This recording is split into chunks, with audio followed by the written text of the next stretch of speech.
The tallow candles flickered, casting elongated shadows across the vaulted ceiling of St. Bartholomew's Chapel. Specks of dust danced in the slanted light that filtered through stained glass windows, depicting the suffering of saints. Outside, the October wind howled through the hills surrounding the village of Ravenwood, carrying with it the scent of decaying leaves and the promise of an early winter. Eleanor Blackwood stood before the altar, her knuckles white as she gripped a modest bouquet of wilting roses. The pale ivory of her wedding gown, once her mother's, had yellowed with age, the lace trim fraying at the edges. A veil obscured her face, but it could not hide the tremble in her shoulders nor the rigid tension in her spine. She waited. The congregation waited. The priest, Father Morris, with his perpetual expression of weary disapproval, checked his pocket watch for the third time. "Perhaps," he suggested, his voice carrying through the hushed chapel, "the groom has been delayed by the weather." A titter of whispers erupted behind Eleanor. She did not turn around. She knew what they were saying. The same things they had been whispering since she was a child. Strange girl, odd eyes, speaks to herself. Mother died in childbirth. Cursed, most likely. Eleanor Blackwood, with her mismatched eyes, one blue as a summer sky, one green as the forest depths, had always been an outsider in Ravenwood. The villagers tolerated her because her father, before his death, had been the town's only physician. Now, at 22, she lived alone in her father's crumbling house, supporting herself by selling herbal remedies and occasionally assisting the midwife. It had been a miracle when Thomas Blackwell, the mayor's son, had asked for her hand, or so everyone said to her face, while behind her back they speculated about what sort of desperation would drive a man of his standing to marry the village oddity. The chapel door creaked open. Eleanor's heart leapt to her throat, but instead of Thomas, it was his younger brother, Frederick, who staggered in, his face flushed with drink despite the early hour. "He's not coming," Frederick announced with slurred precision, a cruel smile playing on his lips. "My brother sends his regrets, but he's decided not to shackle himself to a witch after all." The words landed like physical blows. Eleanor swayed slightly, grateful for the concealment of her veil, as hot tears sprung to her eyes. "Frederick!" Mayor Blackwell rose from his seat, his face mottled with anger. "That's enough!" But it was too late. The dam had broken, and the whispers became open laughter. Mrs. Blackwell, Thomas's mother, made no attempt to hide her relief as she dabbed at her eyes with an embroidered handkerchief. "I told him," she said loudly to Lady Pembroke beside her. "I told Thomas no good would come of marrying that girl. Thank heavens he came to his senses before it was too late." Father Morris cleared his throat awkwardly. "Perhaps, Miss Blackwood, it would be best if you—" "If I what, Father?" Eleanor's voice cut through the chapel, surprisingly steady. She lifted her veil, revealing her tear-streaked face and those unsettling mismatched eyes. "If I slink away in shame? If I apologize for being abandoned at the altar?" Her gaze swept across the congregation, taking in the mixture of pity, amusement, and discomfort on their faces. These people had known her all her life, had watched her grow up motherless, had accepted her remedies when they were ill, and yet not one of them stood in her defense now. "You've all waited years for this, haven't you?" she continued, her voice rising. "For proof that Eleanor Blackwood truly is unlovable. Well, now you have it. I hope it brings you joy." With trembling fingers, she unpinned her veil and let it fall to the stone floor. Then, gathering what remained of her dignity, Eleanor turned and walked down the aisle, past the murmuring villagers, past Frederick's smirking face, and out into the biting autumn air. The wind whipped at her dress and hair as she stumbled down the chapel steps. Dark clouds had gathered overhead, and the first heavy drops of rain began to fall, quickly turning into a deluge that soaked through her wedding gown. Eleanor welcomed it, tilting her face up to let the rain wash away her tears. "Miss Blackwood." The voice, deep and unfamiliar, made her start. Eleanor lowered her gaze to find a man standing before her, though she could have sworn no one had been there moments ago. He was tall, impossibly so, with broad shoulders draped in a black cloak that seemed to absorb the very light around it. His face was pale as marble, with sharp, aristocratic features and eyes so dark they appeared almost black in the dim daylight. "I apologize for the intrusion," he said, his accent strange and lilting, reminiscent of Eastern Europe. "But I believe you may need assistance." Eleanor straightened, painfully aware of her bedraggled appearance. "I don't know you, sir." A smile touched his lips, revealing teeth that seemed too white, too perfect. "No, you do not. I am Lord Dragomir Vasiliev. I've recently acquired the old Thornfield estate north of the village." Eleanor had heard rumors about the new owner of Thornfield, a reclusive nobleman who had arrived from abroad with a retinue of servants, but never ventured into the village. Some said he was disfigured, others that he was a madman, hiding from justice in his homeland. None of the rumors had mentioned his striking appearance. "I require no assistance, Lord Vasiliev," Eleanor replied, though her sodden dress and tear-stained face belied her words.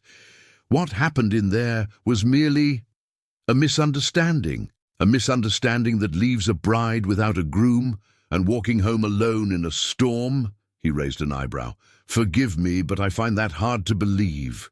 Before Eleanor could respond, the chapel doors burst open behind her, and a group of young men spilled out, led by Frederick Blackwell. Their laughter died when they spotted Lord Vasiliev. Well, Frederick slurred, looking between Eleanor and the nobleman. "Has the witch already found herself a new prospect? That was quick work, even for you, Eleanor." Lord Vasiliev's expression did not change, but something in the air seemed to shift, growing colder, heavier. "You speak to a lady, sir. I suggest you moderate your tone." Frederick snorted. "Lady?" "This is Eleanor Blackwood, the village freak. Ask anyone." He gestured wildly to his companions, who nodded their agreement, though they seemed less comfortable under Lord Vasiliev's penetrating gaze. "I see," the nobleman said softly. "And you are?" "Frederick Blackwell, son of Mayor Blackwell," Frederick replied, puffing out his chest. "My brother was to marry her today, but he finally saw sense." "Did he?" Lord Vasiliev's voice had dropped to a near whisper, yet somehow it carried over the rain. "How fortunate for Miss Blackwood, then, to have escaped such a family." Frederick's face contorted with anger. "Now see here." "No, you see here, Mr. Blackwell." The nobleman stepped forward, and though he made no threatening move, Frederick and his friends instinctively backed away. "I find your treatment of Miss Blackwood abhorrent. In my country, a man who treats a woman with such disrespect would find himself facing far more serious consequences than mere words." An uncomfortable silence fell, broken only by the steady drumming of rain. "Come, Miss Blackwood," Lord Vasiliev said, turning back to Eleanor and offering his arm. "My carriage is nearby. Allow me to escort you home." Eleanor hesitated. Everything she had ever been taught warned against going anywhere with a strange man, particularly one as unnervingly intense as Lord Vasiliev. And yet, the alternative was to walk 3 miles in the rain, in her ruined wedding gown, with the laughter of the village ringing in her ears. She placed her hand on his arm, surprised by the coldness of his skin, even through the layers of his clothing. "Thank you, my lord," she said quietly. Lord Vasiliev's carriage was unlike any Eleanor had ever seen, black as midnight, with intricate carvings along its sides, depicting scenes of hunts and battles. It was pulled by 2 massive stallions, their coats so dark they seemed to blend with the shadows, their eyes rolling nervously as thunder rumbled overhead. A servant in sombre livery opened the door and helped Eleanor inside. The interior was luxuriously appointed with deep red velvet seats and polished wood paneling. Lord Vasiliev followed her in, moving with a fluid grace that seemed almost inhuman. As the carriage pulled away from the chapel, Eleanor caught a glimpse of the villagers watching from the doorway, their faces a mixture of shock and disapproval. "Let them talk," she thought bitterly. "What more could they possibly say about her now?" "You are shivering," Lord Vasiliev observed, removing his cloak and draping it around her shoulders before she could protest. The fabric was heavier than it looked, and strangely warm, despite the coldness of its owner's skin. "Thank you," Eleanor murmured, "both for this and for your intervention, though I fear you've now associated yourself with the village pariah." "I care little for the opinions of small-minded villagers," he replied, his dark gaze studying her with an intensity that made her both uncomfortable and strangely exhilarated. "I find their treatment of you curious. You mentioned a witch earlier." Eleanor laughed, a brittle sound. "An old superstition. My mother died giving birth to me, which some took as an ill omen. And then there are my eyes." She gestured to her mismatched gaze. "In more ignorant times, such a feature was considered a mark of the devil. And these are not ignorant times." Lord Vasiliev's tone was ironic. "Supposedly not. Yet here we are." Eleanor looked out the window at the passing countryside, the familiar fields and woods made strange by the storm's gloom. "My father was respected as the town physician, which afforded me some protection. Since his death last year, the whispers have grown bolder, and yet this Thomas Blackwell asked for your hand." Eleanor's fingers twisted in her lap. "Yes, I believed he saw beyond the rumors, that he truly cared for me." "Men are often not what they appear to be," Lord Vasiliev said softly, "myself included." There was something in his tone that made Eleanor look up sharply, but his expression revealed nothing. The carriage turned onto the narrow lane leading to her cottage, its wheels splashing through puddles that had already formed in the uneven road. Eleanor felt a pang of embarrassment at the thought of this elegant nobleman seeing her humble home with its peeling paint and overgrown garden.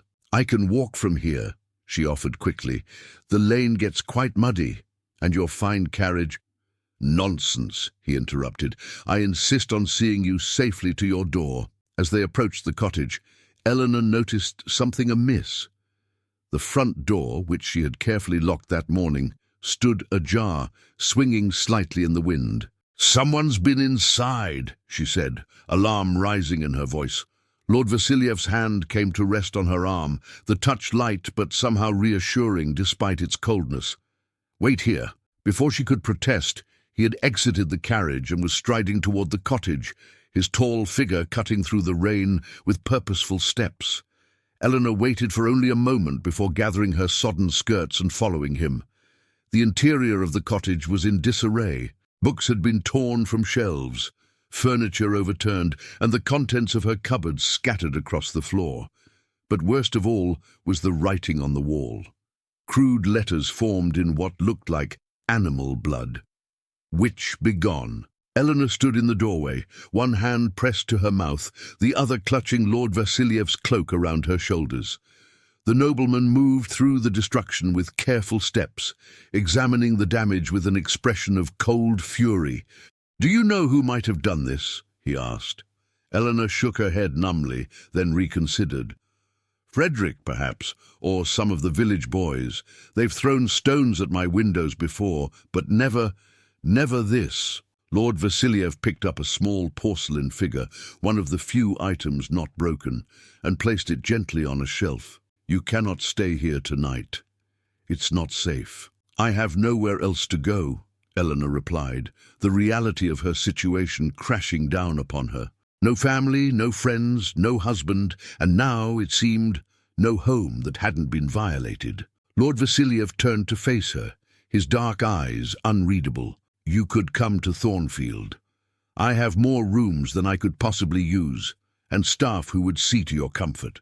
The offer hung in the air between them, preposterous and tempting in equal measure. To go to the home of a man she had just met, a nobleman with a mysterious past and an unsettling intensity. It defied all propriety, all common sense. And yet, as Eleanor looked around at the ruins of her life in Ravenwood, she found herself considering it. What was left for her here except more mockery, more isolation, perhaps even danger? "People would talk," she said finally, a weak protest even to her own ears.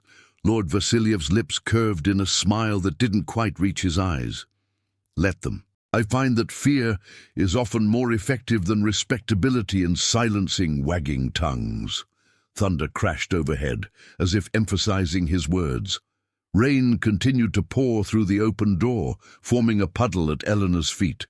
In that moment, standing in her ruined wedding dress, in her vandalized home, Eleanor Blackwood made a decision. "Very well, Lord Vasiliev," she said, lifting her chin. "I accept your offer, but only for tonight." Something flickered in his eyes. Satisfaction, perhaps, or something deeper that Eleanor couldn't name. He offered his arm once more. "Excellent. Though I must warn you, Miss Blackwood," he said as they stepped back into the rain, "Thornfield has its own secrets, and not all of them are as benign as village superstitions." The carriage door closed behind them, with a sound like a coffin lid slamming shut, and as they pulled away from the cottage, Eleanor couldn't shake the feeling that she was leaving behind more than just a ruined home. She was leaving behind the last threads of her old life. What waited for her at Thornfield, in the company of the mysterious Lord Vasiliev, she could not begin to imagine. Part 2. The carriage journey to Thornfield was longer than Eleanor had anticipated.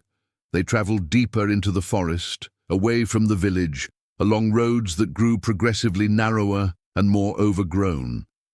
The steady rhythm of rain against the carriage roof created an almost hypnotic atmosphere, broken only by the occasional rumble of thunder. Lord Vasiliev sat across from her, his face half in shadow. He had been quiet since they departed from her cottage, seemingly lost in thought. Eleanor studied him covertly, noting the aristocratic slope of his nose, the sharp definition of his cheekbones, and the unusual pallor of his skin. There was something almost predatory about his stillness, like a wolf waiting patiently for its moment to strike. "You're staring, Miss Blackwood," he said suddenly without turning to look at her. Heat rushed to Eleanor's cheeks. "Forgive me. I was merely wondering about Thornfield. I've heard stories since childhood, but few from the village have ever ventured there." "And what stories have you heard?" His dark eyes shifted to her face, intent and searching. Eleanor hesitated. The tales of Thornfield were not flattering. Whispers of mysterious deaths, of strange lights seen through the windows at night, of screams carried on the wind. "Nothing of consequence," she lied. "Merely that it's very old and was abandoned for many years." A smile ghosted across his lips. "You're being polite. The villagers fear Thornfield as they feared its previous owners. The Thornfield family died out 2 generations ago, or rather, they were wiped out."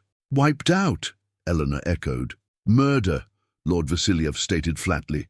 "The entire family, Lord and Lady Thornfield, their 3 children and 4 servants, were found dead one morning. Their throats had been torn open, the walls painted with their blood. The only survivor was the youngest daughter, who was found hiding in a wardrobe, rendered mute by what she had witnessed." Eleanor's blood ran cold at his matter-of-fact recitation of such horror. "That's dreadful. Was the culprit ever found?" "The authorities blamed it on a wild animal that had somehow entered the house. Others claimed it was the work of demons, summoned by Lord Thornfield's rumoured experiments with the occult." He shrugged. "The house remained empty until I purchased it 6 months ago." "And you're not concerned about living in a house with such a history?" Lord Vasiliev's gaze was steady, almost challenging. "I find that the dead are rarely as troublesome as the living, Miss Blackwood. Besides, I have my own protections." Before Eleanor could ask what he meant by that cryptic statement, the carriage began to slow. She peered out the window and caught her first glimpse of Thornfield through the rain and gathering dusk. The manor house loomed against the stormy sky, a massive structure of dark stone and Gothic arches. Gargoyles crouched along the roofline, their grotesque faces seeming to watch the approaching carriage. A central tower rose above the main building, topped with a weather vane in the shape of a raven with outstretched wings. Despite the gloom, lights shone from several windows, casting yellow rectangles onto the rain-slick gravel of the circular drive. "Welcome to Thornfield," Lord Vasiliev said softly. As the carriage came to a stop, the front door of the manor swung open, and a figure emerged holding a large black umbrella, To Eleanor's surprise, it was a woman, tall and reed-thin, with steel-grey hair pulled back into a severe bun. She approached with efficient steps and opened the carriage door. "My lord," she greeted Lord Vasiliev with a slight bow of her head. Then her gaze fell on Eleanor, and her thin lips pressed together in what might have been disapproval. "I see we have a guest. Mrs. Drake, this is Miss Eleanor Blackwood. She will be staying with us tonight, possibly longer. Her home in the village was vandalized today." The housekeeper's expression softened slightly. "I see. How unfortunate." She extended the umbrella toward Eleanor. "Please, Miss Blackwood, allow me to escort you inside. You must be chilled to the bone in those wet clothes." Eleanor accepted the umbrella gratefully, though it did little good for her already soaked wedding dress. She stepped down from the carriage, wincing as her feet, in delicate satin slippers never meant for such weather, sank into the muddy gravel. Lord Vasiliev emerged behind her, seemingly unbothered by the rain that immediately began to darken his formal attire. "Mrs. Drake, have a room prepared in the East Wing for Miss Blackwood, and find her some suitable clothing. I believe some of my sister's things might fit her." "Your sister, my lord?" Mrs. Drake's eyebrows rose slightly. "As you wish." Eleanor followed the housekeeper up the broad stone steps to the entrance, acutely aware of the squelching sounds her ruined slippers made with each step. Lord Vasiliev walked beside her, his tread unnaturally silent despite the wet gravel. The entrance hall of Thornfield was cavernous, with a vaulted ceiling that disappeared into shadows above. A massive chandelier hung in the center, its hundreds of crystals reflecting the light of dozens of candles. The walls were paneled in dark wood, adorned with oil paintings of stern-faced men and women who Eleanor assumed were the ill-fated Thornfield ancestors. A grand staircase curved upward at the far end of the hall, its banister intricately carved with figures of woodland creatures and mythological beings. "It's magnificent," Eleanor breathed, momentarily forgetting her bedraggled state as she took in the Gothic splendor. "It suits my purposes," Lord Vasiliev replied, with a slight shrug, though Eleanor thought she detected a hint of pride in his voice. "Mrs. Drake, please show Miss Blackwood to her room so she may refresh herself before dinner." The housekeeper nodded and gestured for Eleanor to follow. As they ascended the grand staircase, Eleanor glanced back to find Lord Vasiliev watching her, his dark eyes unreadable in the flickering candlelight. Then he turned and disappeared through a door beneath the staircase, moving with that same unsettling silence. Mrs. Drake led Eleanor through a maze of corridors, past closed doors and alcoves containing marble busts or strange artifacts that seemed to have been collected from around the world. The East Wing, she explained in her clipped tones, had been renovated most recently and offered the most comfortable accommodations. "Here we are," she said at last, opening a door near the end of a long hallway. This was Lady Thornfield's chamber, though Lord Vasiliev has had it completely refurnished. The room was larger than Eleanor's entire cottage.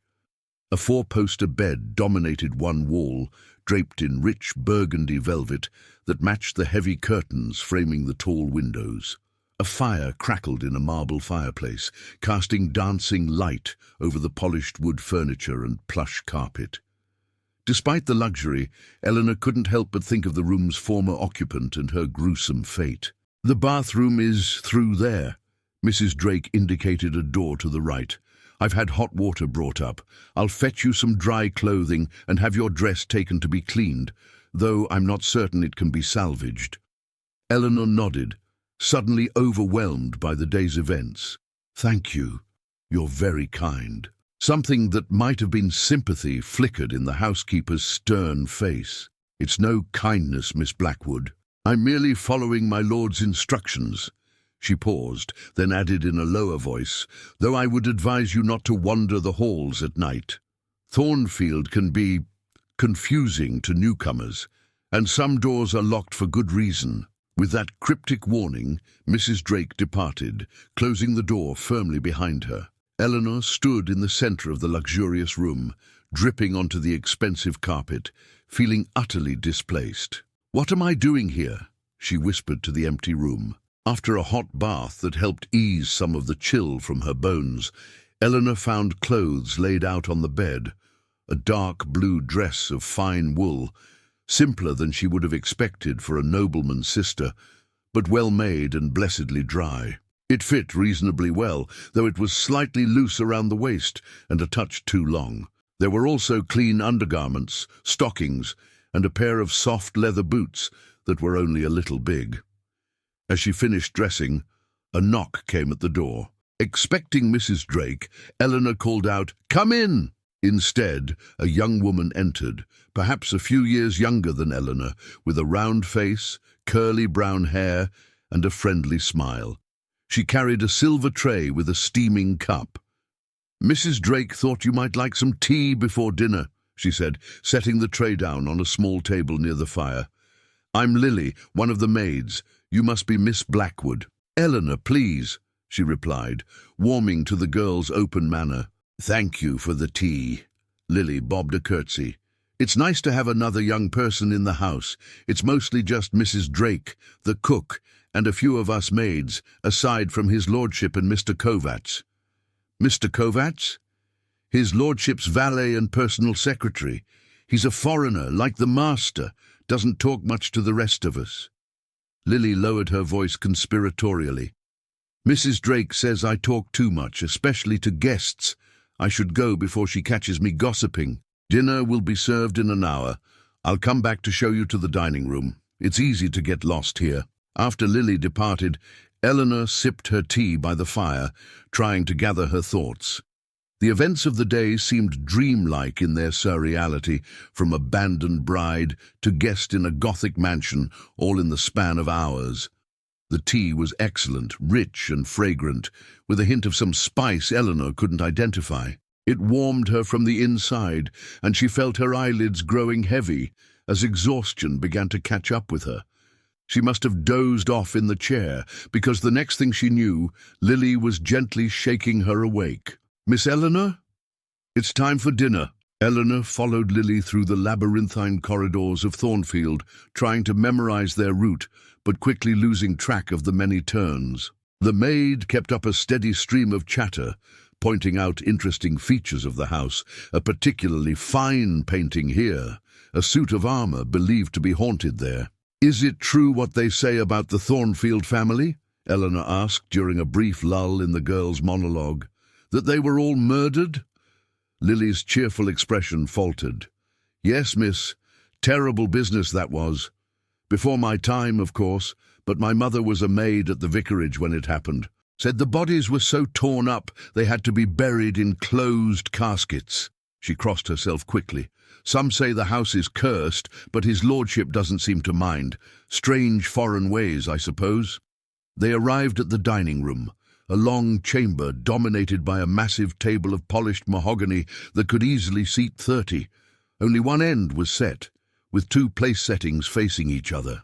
Candelabras cast pools of golden light on the white tablecloth, but left the rest of the enormous room in shadow. "His lordship will be with you shortly," Lily said, pulling out a chair for Eleanor. "Can I pour you some wine while you wait?" Eleanor nodded, and Lily filled a crystal goblet with deep red wine before curtsying and departing. Left alone in the vast room, Eleanor took a sip of the wine, finding it rich and surprisingly sweet, with a complexity of flavors she had never experienced in the simple wines served in the village. "Hungarian Tokaji," came Lord Vasiliev's voice from behind her, making Eleanor start.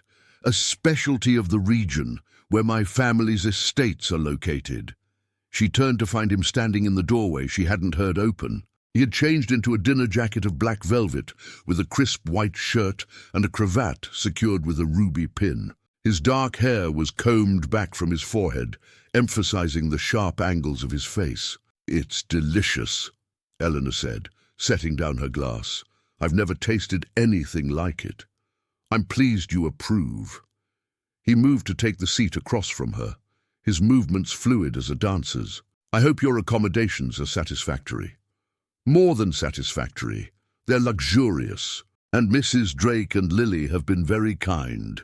Lord Vasiliev raised an eyebrow. Mrs. Drake kind? You must have made quite an impression.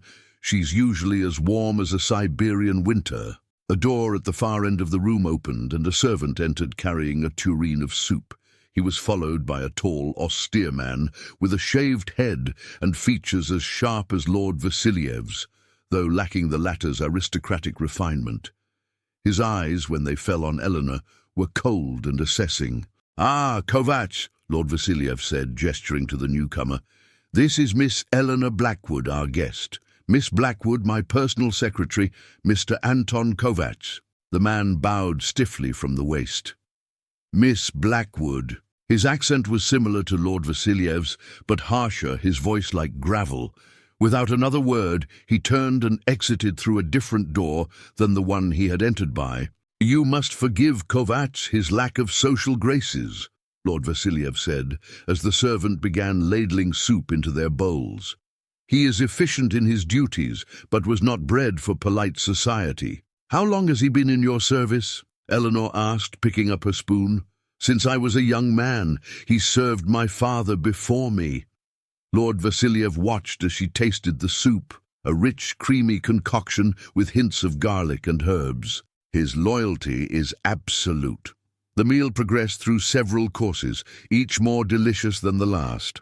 Lord Vasiliev ate sparingly, Eleanor noticed, often merely moving food around his plate while keeping his wineglass full. Their conversation remained light. He inquired about her knowledge of herbal remedies, seeming genuinely interested in her explanations of various plants and their properties. "You have a healer's gift," he observed, after she described how she had successfully treated the blacksmith's daughter for fever when the doctor from the next town had given up hope. "In another era, such knowledge would indeed have marked you as a witch, though perhaps a white witch, rather than the malevolent kind your neighbours seem to fear." "My father taught me much of what I know," Eleanor said, pushing away a twinge of sadness at the memory. "He believed in combining traditional medicine with newer scientific approaches. The villagers were happy enough to benefit from my treatments until you were left without his protection," Lord Vasiliev finished for her. "Human nature is remarkably consistent across time and cultures. People fear what they do not understand, and they particularly fear women with power of any kind." "I wouldn't call my simple remedies power," Eleanor protested. "No, you hold knowledge of life and death in those hands." His dark gaze fixed on her fingers, where they rested on the tablecloth. "The same herbs that heal can kill in different doses. That is power, Miss Blackwood, whether you acknowledge it or not." There was something in his tone, a combination of admiration and something darker, that sent a shiver down Eleanor's spine. Before she could respond, a tremendous crash of thunder shook the windows, followed immediately by a flash of lightning that briefly illuminated the entire dining room. "The storm grows worse," Lord Vasiliev noted, seeming unperturbed by the violence of the elements outside. "I'm glad you're not attempting to return to your cottage tonight. The forest roads become treacherous in such weather." As if to punctuate his words, another blast of thunder rattled the crystal on the table. This time it was accompanied by a different sound, a long, mournful howl that seemed to come from somewhere within the house itself. Eleanor froze, her fork halfway to her mouth. What was that? Lord Vasiliev's expression remained impassive. The wind in the old chimney flues. This house has many quirks, as all ancient buildings do, but the sound came again. Distinctly animal, yet with an almost human quality to its misery. Eleanor set down her fork. "That's not the wind." For a moment Lord Vasiliev's face hardened, a flash of something like anger in his eyes. Then he sighed. "You're right, of course. I apologize for the deception." He dabbed at his lips with a napkin before continuing. "I keep several hunting dogs. One of them was injured last week and is still recovering. The storm seems to be aggravating his discomfort." It was a reasonable explanation, yet Eleanor couldn't shake the feeling that he was still not being entirely truthful. The howl had contained a note of desperation that seemed unlike any hunting dog she had ever encountered. "Perhaps I could help," she offered. "I have some skill with animals as well as people." "That won't be necessary," Lord Vasiliev replied, his tone suddenly cooler. "Kovacs tends to the dogs. They're not accustomed to strangers." The howl came a third time, now accompanied by what sounded like scratching, as of claws against wood. Lord Vasiliev's jaw tightened, and he set down his napkin with a deliberate motion. "If you'll excuse me for a moment, I should check on the situation." He rose from his chair. "Please continue with your dessert. I won't be long." He strode from the room, and Eleanor heard him snap something in a foreign language, Hungarian, she presumed, to someone in the hallway outside. Then his footsteps receded, and she was left alone in the vast dining room, with only the sound of the storm and the flickering candles for company. Curiosity warred with propriety in Eleanor's mind.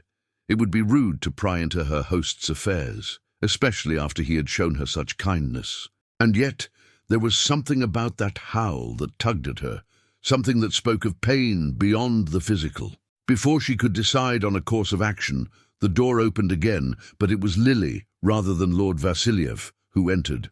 "His lordship asked me to escort you back to your room, miss," the maid said, her usual cheerfulness somewhat subdued. "He's been called away on an urgent matter and sends his apologies." "Is everything all right? I heard what sounded like an animal in distress." Lily's eyes darted nervously to the side. "Just the dogs, miss, like his lordship said.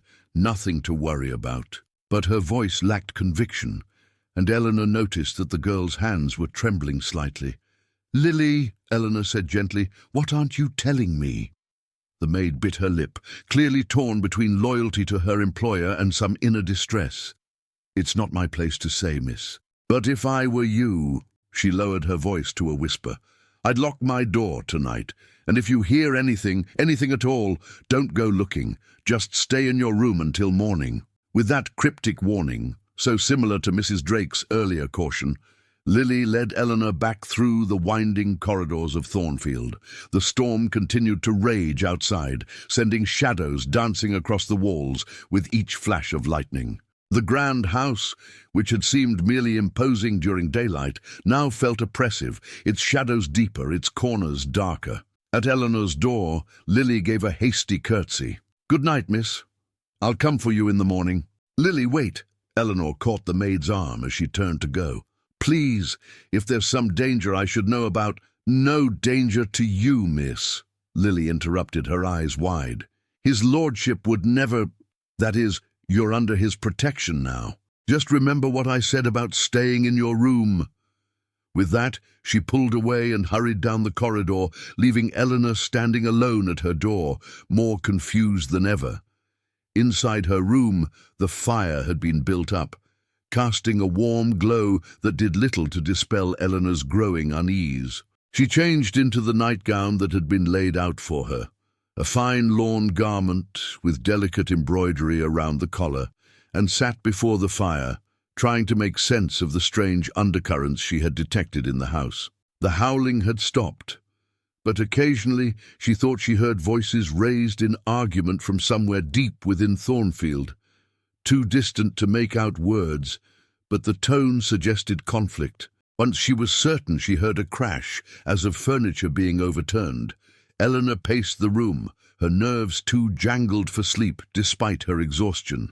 The storm showed no signs of abating, and the wind had picked up, creating eerie whistles and moans as it found its way through the ancient stonework of Thornfield. A flash of lightning illuminated the room, and in that brief, stark moment, Eleanor caught sight of something she hadn't noticed before. A portrait hanging on the wall opposite her bed. It depicted a young woman with pale blonde hair and a solemn expression, dressed in the style of perhaps 30 years earlier. There was something familiar about her features, though Eleanor was certain she had never seen the woman before. Another lightning flash revealed more details. The woman's eyes, which appeared to be mismatched like Eleanor's own, one blue and one green. And around her throat, a necklace with a distinctive pendant shaped like a crescent moon. Eleanor's hand went to her own throat in shock. She had a necklace exactly like that, her mother's, one of the few possessions she had left from the woman who had died giving birth to her. It was currently packed away in her small trunk of belongings, which Mrs. Drake had assured her would be brought from her cottage the next day. The coincidence was too strange to be dismissed. With growing apprehension, Eleanor approached the portrait, straining to see it better in the dim light. There was a small brass plaque at the bottom of the frame. She held a candle close, reading the inscription, Lady Eleanora Thornfield, 1856-1876, Thornfield.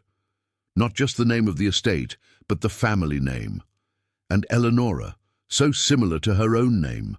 The woman had died young, only 20 years old.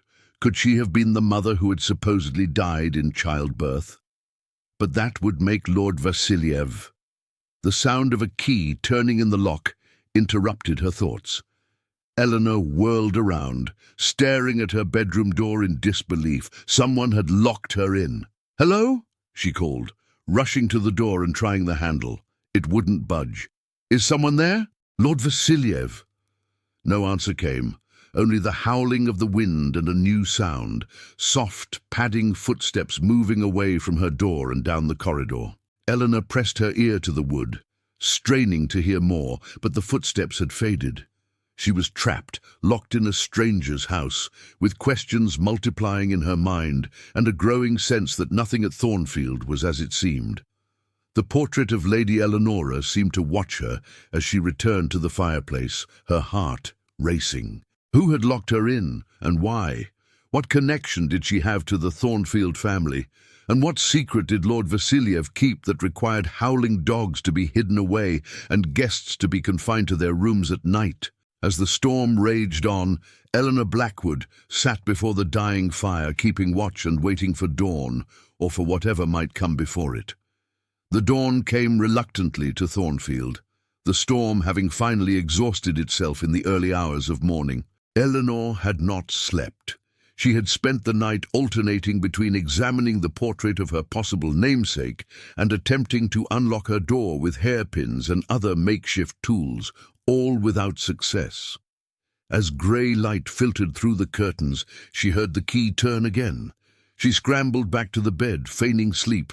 The door opened quietly, and soft footsteps approached. Eleanor kept her breathing even, peering through barely opened eyes. Lily moved about the room, stoking the fire and setting down a breakfast tray.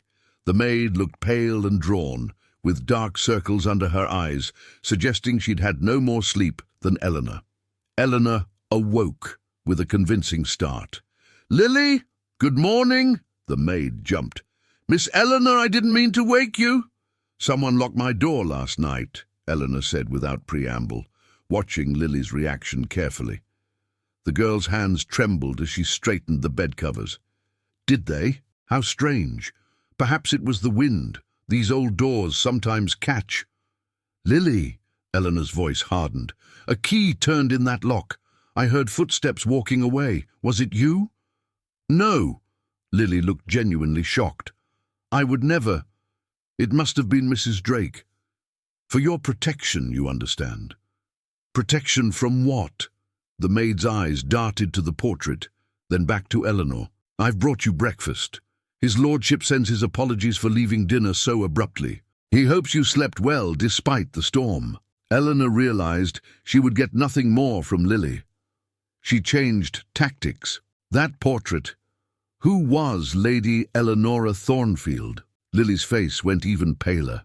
"You shouldn't be asking about her, miss. Some things at Thornfield are best left alone." "She has eyes like mine," Eleanor persisted, "and a necklace exactly like one my mother owned. Please, Lily, I need to know." The maid looked torn, glancing nervously at the door. Finally she sighed. "I don't know much. She was the youngest daughter of the previous Lord Thornfield, the one who survived the massacre. They say she never spoke again after that night. She was sent away to relatives in London, married off to someone, a foreigner, I think, and died young." She hesitated. "There are rumors she had a child before she died, but no one knows what became of it." Eleanor's heart pounded. Could it be possible? "When was this massacre?" 1876, miss. 23 years ago. the year of Eleanor's birth. Her father had always been vague about her mother's family, saying only that they were estranged. Could it be that her mother was Lady Eleanora Thornfield, survivor of the massacre, and that Eleanor herself was connected by blood to this house? But that still didn't explain Lord Vasiliev's role, nor why he had brought her here, unless he somehow knew of the connection. "Lily," Eleanor said carefully, "how long did you say Lord Vasiliev has owned Thornfield?" 6 months, miss. He arrived from Hungary in the spring." She began arranging Eleanor's breakfast on a small table. "He's been making renovations ever since, though the east wing, where your room is, was completed first. So he had specifically prepared this wing. Had he been expecting her?" The implications made Eleanor's head spin. "Miss," Lily said suddenly, her voice dropping to a whisper, "did you hear anything last night besides the storm?" Eleanor studied the maid's frightened face. "The howling, you mean?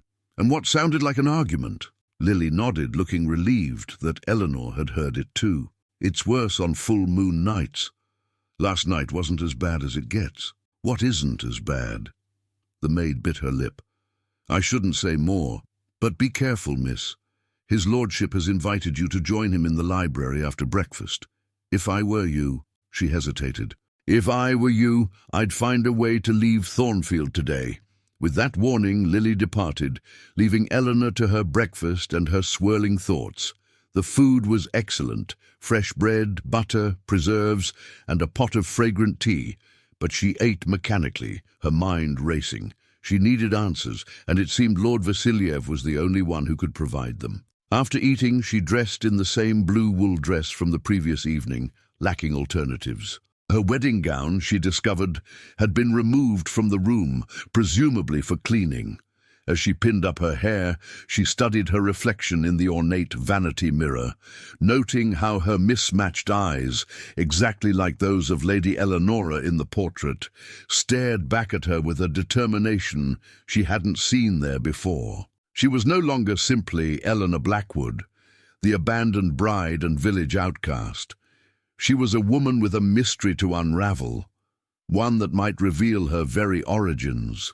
A knock at the door announced another servant, a severe-looking man who introduced himself as Jenkins, Lord Vasiliev's footman. He had come to escort her to the library.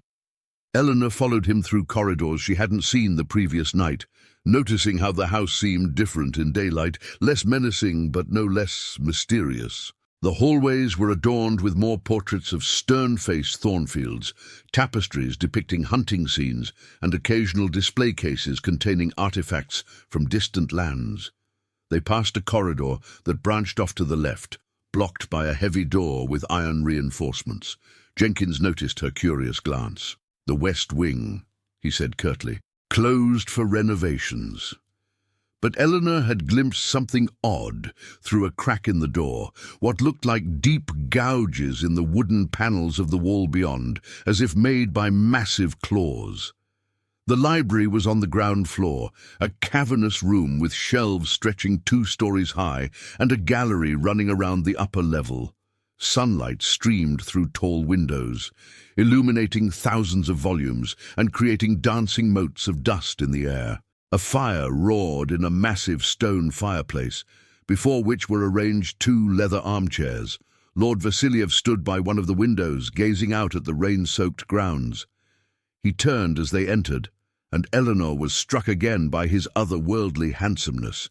In daylight, his pallor was even more pronounced, his skin almost translucent, with blue veins visible at his temples. "Miss Blackwood," he greeted her with a slight bow. "I trust you slept well."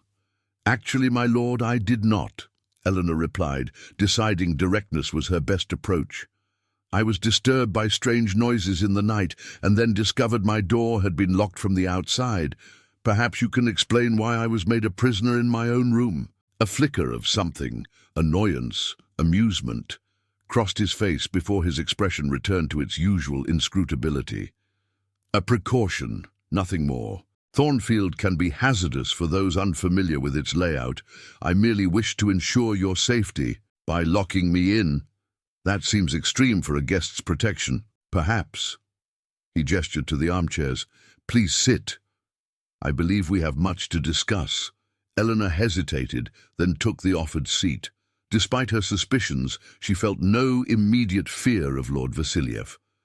There was something compelling about him, a gravity that drew her in, even as her rational mind urged caution. "Who are you, really?" she asked as he took the chair opposite hers. "And why did you bring me to Thornfield?" He studied her for a long moment, his dark eyes unreadable. "I am exactly who I claim to be, Dragomir Vasiliev, a nobleman from the Carpathian region. As for why I brought you here," he leaned forward slightly, "I believe you may be the last living descendant of the Thornfield family." Though she had begun to suspect this herself, hearing it stated so baldly made Eleanor's heart race. "You mean Lady Eleonora was my mother?" "I believe so. The portrait in your room, you noticed the resemblance?" Eleanor nodded. "And the necklace. I have one exactly like it, inherited from my mother. The crescent moon pendant," Lord Vasiliev said softly. "A Thornfield heirloom, passed down through the female line for generations. Each one is unique, crafted specifically for its owner." "But how did you know? My father never spoke of my mother's family." Lord Vasiliev rose and moved to a desk in the corner of the room, returning with a leather-bound volume. "This is the Journal of Lady Eleonora Thornfield, kept during the final year of her life. In it, she writes of her marriage to a young English doctor named James Blackwood, whom she met while living with relatives in London. She also writes of her pregnancy and her fear that the curse that destroyed her family would fall upon her child." "Curse?" Eleanor echoed, her throat suddenly dry. "The Thornfields were not ordinary people, Miss Blackwood." Lord Vasiliev's voice took on a somber tone. "They were guardians of an ancient secret, one that made them both powerful and vulnerable. The massacre of 1876 was no random act of violence, nor the work of a wild animal, as the authorities claimed. It was a deliberate attempt to eradicate the Thornfield line and seize what they protected." Eleanor's mind reeled. "And what was this secret? What did they protect?" Lord Vasiliev's eyes seemed to darken, becoming bottomless pools. "They protected me, Miss Blackwood. Or rather, they protected what I am. And what are you?" The question emerged as barely more than a whisper. He smiled, revealing teeth that seemed too white, too perfect, and for a fleeting moment Eleanor thought his canines appeared elongated, like those of a predator. "I think you already know," he said softly. "The villagers call me reclusive, eccentric. In other times, they might have used different words: vampire, strigoi, Nosferatu." Eleanor's breath caught. "That's impossible. Those are superstitions, stories to frighten children." "Are they?" He held her gaze. "You, who have been persecuted for nothing more than mismatched eyes, would dismiss the existence of the supernatural so easily? The world is full of mysteries beyond human understanding, Miss Blackwood. I am merely one of them." A log shifted in the fireplace, sending up a shower of sparks. Eleanor gripped the arms of her chair, fighting the urge to flee. Yet beneath her fear was a strange, inexplicable sense of recognition, as if some part of her had always known such beings existed. "If what you say is true," she said, finding her voice steadier than she expected, "what does it have to do with me? Why bring me to Thornfield?" "Because you are the last of the Thornfield line, and therefore the rightful heir to this estate and its responsibilities." Lord Vasiliev leaned back in his chair. "I did not purchase Thornfield, as I led the villagers to believe. I have been its guardian for centuries, working with the Thornfield family to maintain the balance between my world and yours." "The howling last night," Eleanor said suddenly. "That wasn't a dog, was it?" "No." His expression darkened. "That was another of my kind, one who has not learned control. The full moon heightens our nature, makes it harder to maintain our human aspect. Some never manage it at all." Horror and fascination warred within Eleanor. "And you keep this imperson locked in the West Wing, for his safety as well as others. I came to Thornfield after hearing rumors that the last Thornfield heir might still live. I had hoped to find you, to prepare you for your inheritance before it was too late. Too late for what? Lord Vasiliev rose and moved to the window again, his tall figure silhouetted against the grey daylight. There are others of my kind who seek what Thornfield protects, a gateway between worlds, sealed long ago by blood magic. The Thornfields have been its keepers for generations, their bloodline bound to the seal. With their deaths, the magic has weakened. If it fails entirely, what would happen? He turned to face her, his expression grave. Chaos. The boundaries between realms would dissolve. Creatures far more dangerous than vampires would walk the earth once more. And you expect me to believe this? To accept that I'm somehow responsible for keeping supernatural monsters at bay? Eleanor stood, anger suddenly overcoming fear. For all I know, this is an elaborate deception. Perhaps you're simply a madman who's fixated on me for some reason. Lord Vasiliev moved toward her with that preternatural speed she had glimpsed before, suddenly standing directly before her. He took her hand in his cold grip, turning it palm up. You feel it, don't you? He asked quietly. The connection to this place, the strange dreams you've had all your life, the knowledge of herbs and healing that seems to come from nowhere. These are not coincidences, Eleanor. They are your heritage awakening. Eleanor tried to pull her hand away, but his grip, while gentle, was immovable.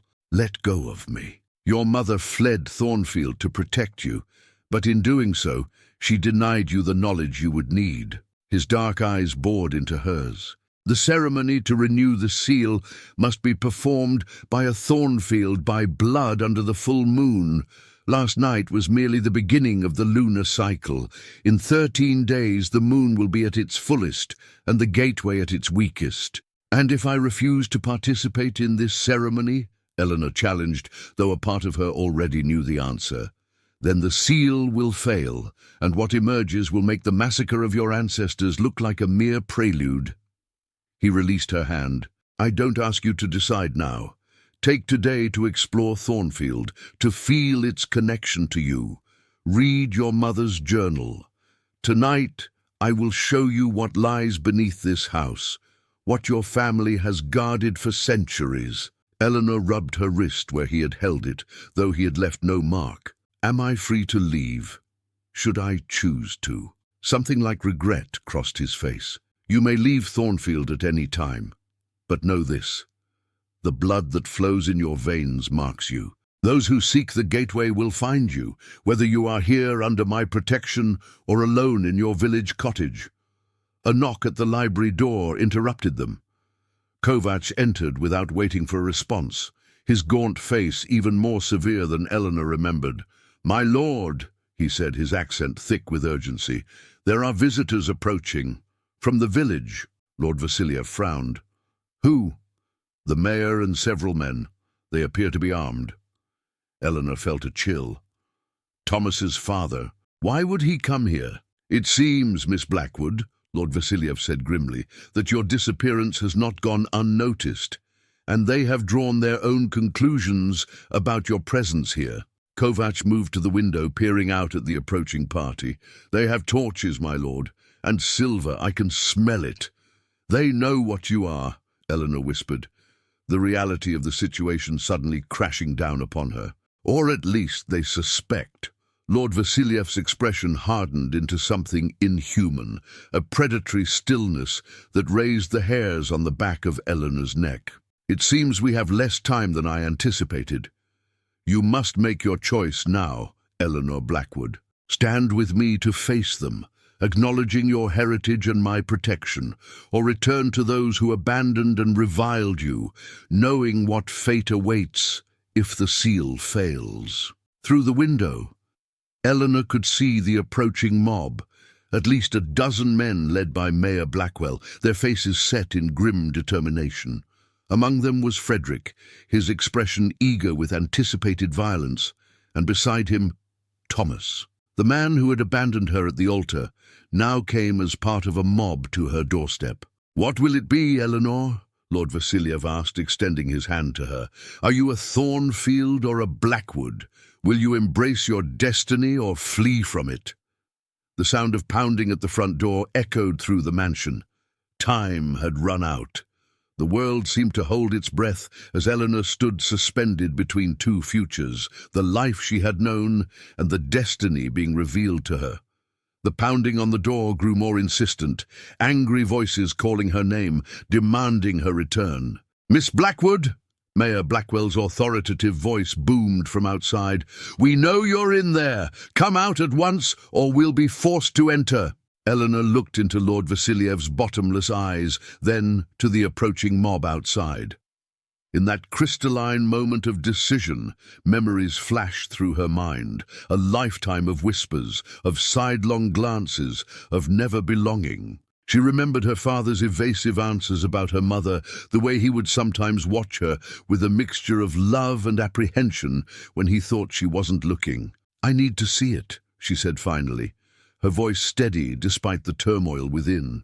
"Show me what lies beneath Thornfield. Show me what my family protected." Something like approval flickered in Lord Vasiliev's eyes.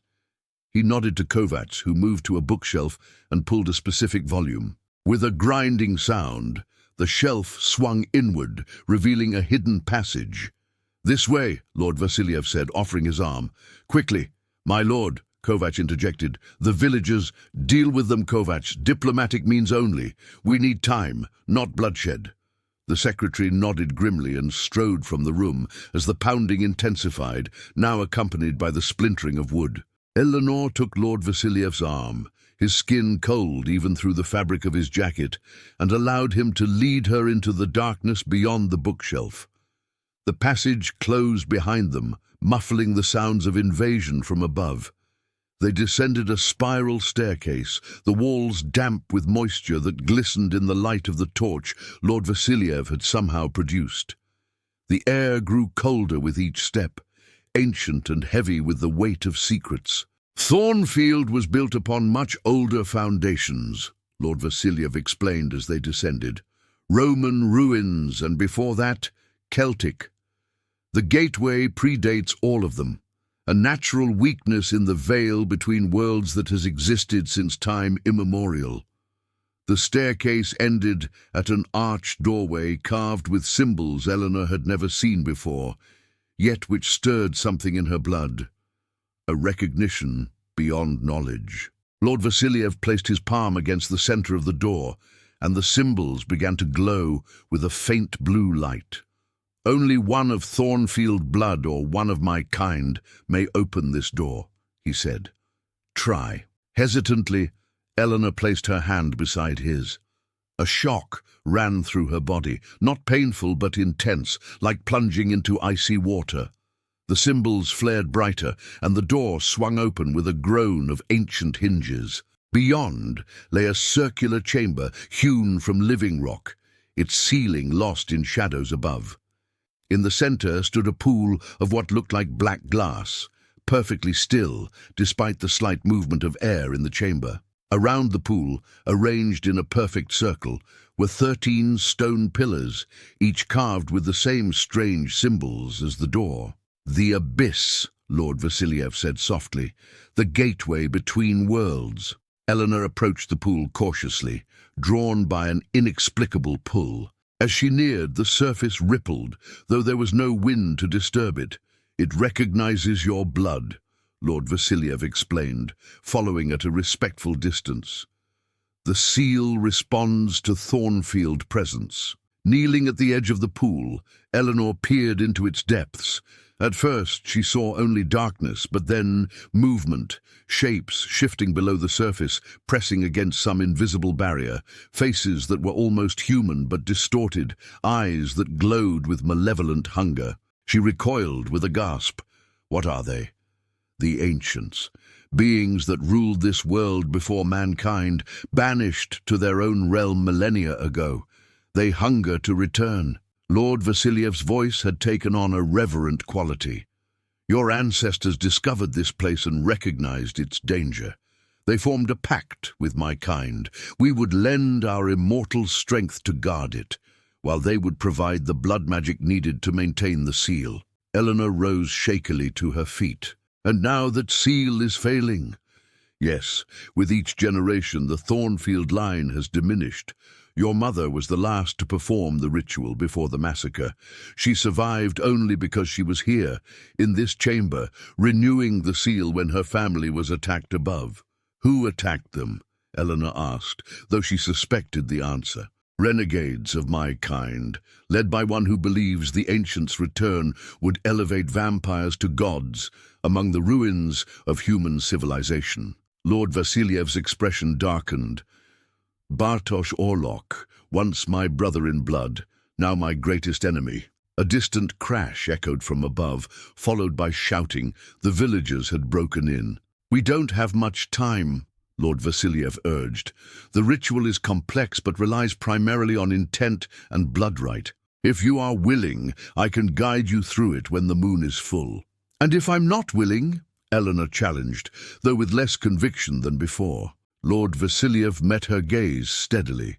Then I will respect your choice, but I cannot guarantee your safety, or that of anyone in Ravenwood. Orlok has agents everywhere. The man who abandoned you at the altar may well be one of them. Thomas? Eleanor's eyes widened. That's absurd. Is it? Consider how perfectly timed his rejection was. On your wedding day, causing maximum humiliation, driving you from the village. Consider how quickly the mob formed to pursue you here. His voice softened. They have been manipulating events to isolate you, to prevent you from discovering your heritage before the seal fails. A chill ran through Eleanor that had nothing to do with the chamber's cold. It made a terrible kind of sense. Thomas's unexpected courtship, his even more unexpected abandonment, the vandalism of her home, all designed to leave her vulnerable, alone, ignorant of her power. More crashes from above, closer now. Kovach's diplomatic means were clearly failing. We must return, Lord Vasiliev said urgently. Your decision, Eleanor. Do I introduce you as the rightful heir to Thornfield under my protection, or do you wish to return to the village with them? Eleanor looked once more into the depths of the pool, at the hungry faces pressing against the veil of reality. Then she thought of Ravenwood, of the people who had never accepted her, who had come with torches and weapons to the home of her ancestors. I am Eleanor Thornfield, she said, the name feeling right on her tongue, and I will not abandon my birthright. Lord Vasiliev nodded, satisfaction evident in his dark eyes. He offered his arm once more, and they ascended the staircase with preternatural speed, emerging through the bookshelf into the library just as the door burst open. Mayor Blackwell stormed in, followed by Thomas, Frederick, and several other men armed with crude weapons. They halted abruptly at the sight of Eleanor, standing calmly beside Lord Vasiliev, her hand resting on his arm. "Eleanor!" Thomas exclaimed, stepping forward. "Thank God you're alive. We've come to rescue you from this monster." "Monster?" Eleanor replied coolly. "The only monsters I see are those who abandoned a bride at the altar and then formed a mob to hunt her down." Frederick sneered. "She's bewitched, clearly. Look at how she defends him." "I defend myself, Frederick," Eleanor countered. "Lord Vasiliev is my guest in my home." A murmur of confusion ran through the group. Mayor Blackwell frowned. "What nonsense is this?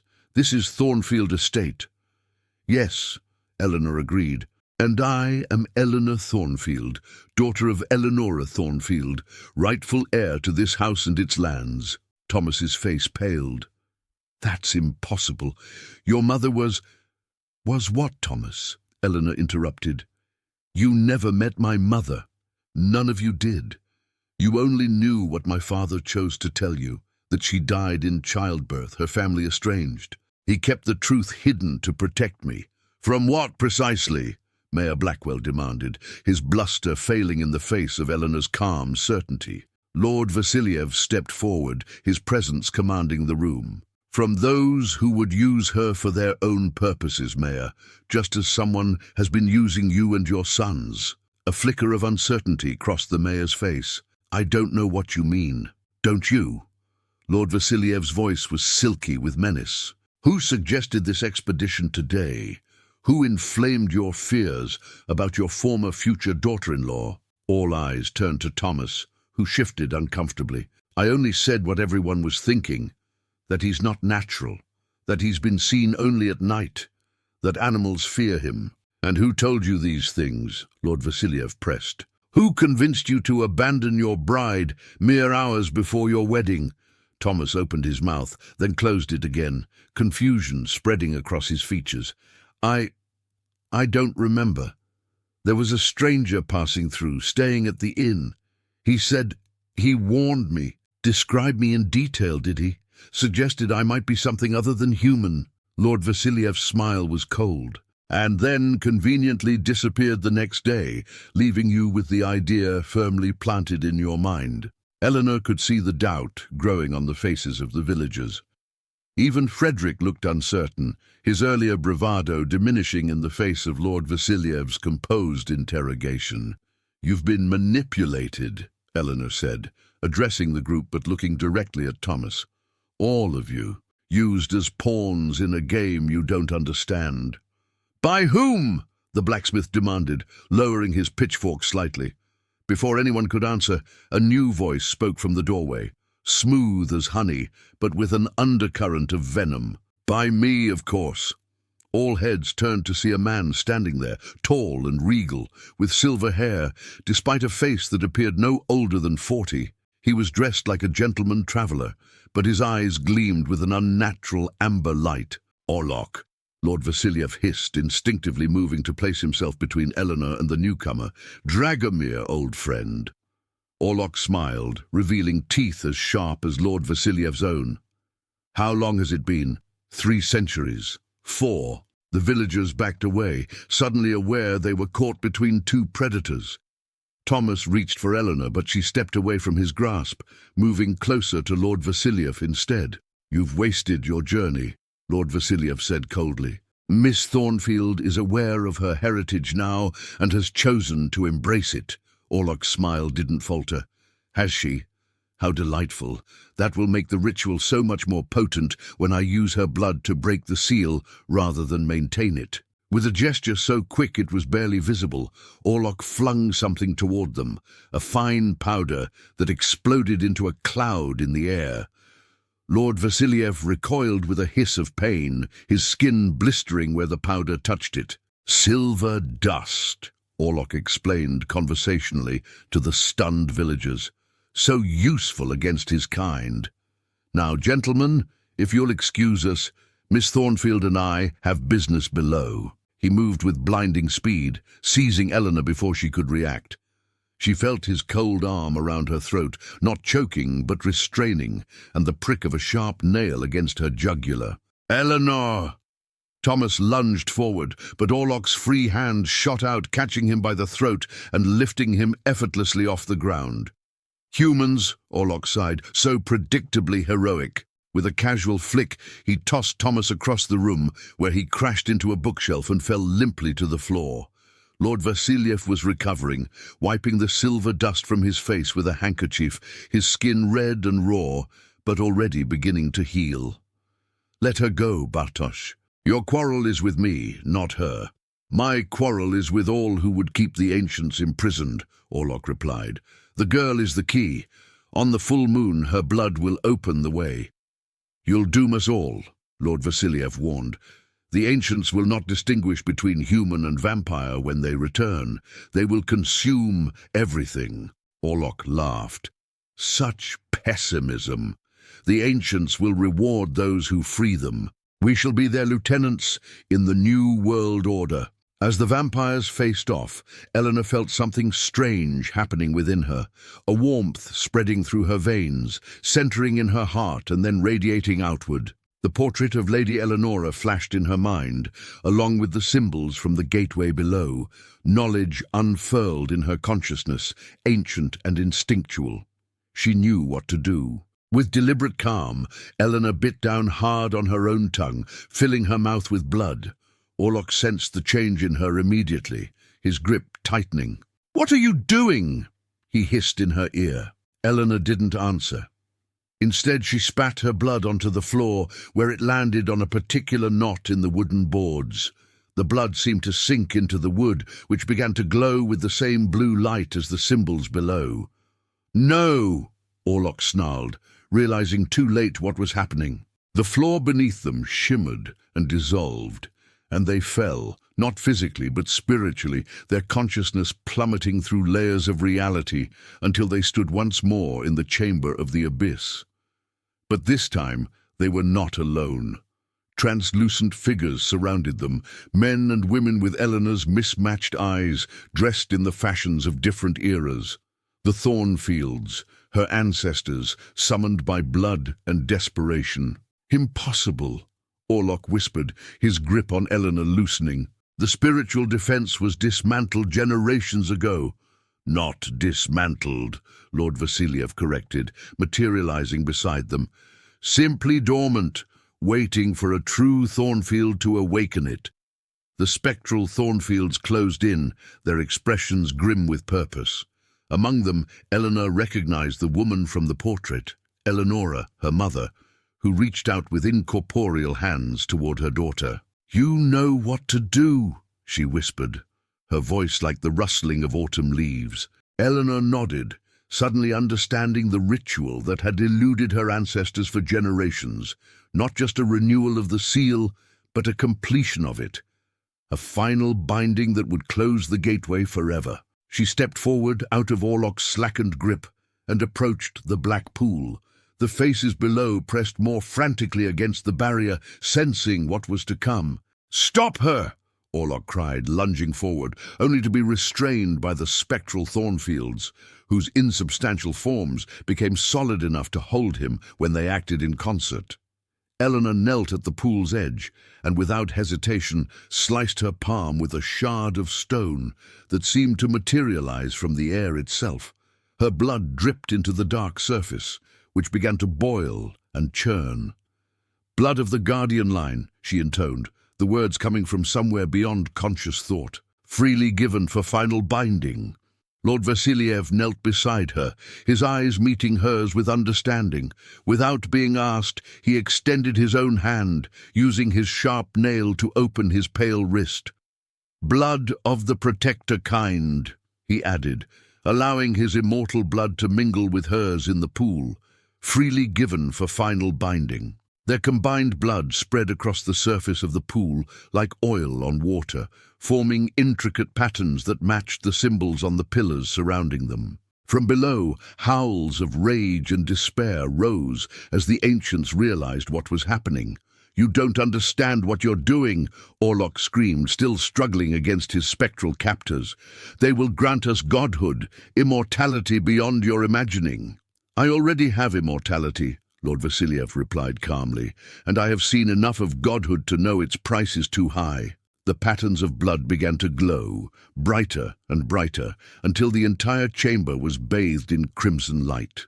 The pool's surface hardened, crystallizing into something that resembled black diamond, impenetrable and eternal. The faces below faded, their howls diminishing until silence reigned. Eleanor felt power surge through her, ancient magic acknowledging her sacrifice and her birthright. The spectral Thornfields smiled in approval, their forms beginning to fade now that their purpose was fulfilled. Her mother lingered longest, her mismatched eyes, so like Eleanor's own, filled with pride and love. "The cycle ends with you," Eleonora whispered. "The burden is lifted." Then she too was gone, leaving Eleanor and Lord Vasiliev kneeling beside the now solid pool. Their bloods mingled both in the seal and in the ritual that had created it. Above in the library, the villagers stared in confusion at the empty space where Eleanor, Lord Vasiliev, and the stranger had stood moments before. Only Thomas, groggily regaining consciousness, saw the blue light fading from beneath the floorboards. In the chamber below, Eleanor looked at Lord Vasiliev, seeing him truly for the first time, not as a monster or a savior, but as a being who had dedicated centuries to protecting a world that feared him. "What happens now?" she asked, suddenly aware of the depth of change this day had brought. Lord Vasiliev helped her to her feet, his touch gentler than before. "Now, Eleanor Thornfield, you are free to choose your path. The gateway is sealed forever. Your ancestral duty is complete. Eleanor considered this as they ascended once more to the world above. Freedom, to return to her cottage, to rebuild her life in the village, to be simply Eleanor Blackwood again, or to embrace her heritage, to remain at Thornfield as its rightful owner, to explore the power that had awakened within her, or perhaps a third option. They emerged into the library to find the villagers in disarray, their fear now directionless without Orlok's influence. Thomas rushed to Eleanor, his face pale with concern. "Eleanor, are you hurt? What happened? Where's that man who attacked us?" She regarded him calmly, seeing clearly now the weakness that had allowed him to be manipulated. "He's gone, Thomas, and so is the girl you knew." She turned away from him, toward Lord Vasiliev, who stood watching her with an expression that for once she could read. Uncertainty, hope, and something deeper that mirrored the strange new feelings unfurling within her own heart. "I think," she said loud enough for all to hear, "that Eleanor Blackwood died yesterday, abandoned at the altar. Today, Eleanor Thornfield claims her birthright." She extended her hand to Lord Vasiliev. "And chooses her own fate." As his cold fingers entwined with hers, she felt not fear but possibility. Endless nights to learn the secrets of her heritage, to explore the power in her blood, to understand the enigmatic immortal who had awakened her true self. The villagers departed soon after, confused but relieved to find themselves unharmed, carrying tales of strange magic and the transformation of the village oddity into a lady of mystery. Thomas lingered longest, his expression haunted, before Frederick finally dragged him away. That night, Eleanor stood on the balcony of the master suite, her suite now, gazing at the waxing moon that no longer held any threat. Lord Vasiliev, Dragomir, as she now called him, joined her, draping a warm cloak around her shoulders. "Any regrets?" he asked quietly.